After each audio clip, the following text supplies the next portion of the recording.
The Fourth Amendment is sort of one of the amendments in the Bill of Rights that does help protect the right of accused individuals.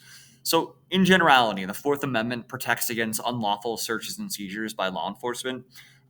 So, generally, how this works, I'm sure you've seen enough like police dramas on TV, Netflix, movies, whatever. You've seen the process unfold. So, if law enforcement want to search something, they generally have to obtain a warrant.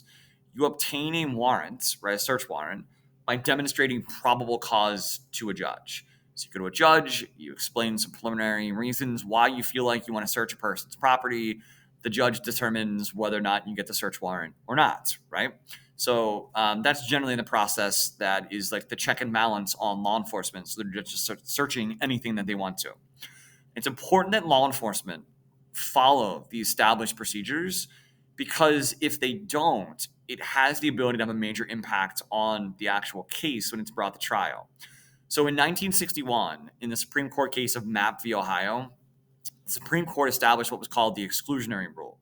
So this is the idea that if law enforcement go about getting evidence the wrong way in an investigation, a good defense attorney could have that evidence excluded, meaning it can't be used at trial.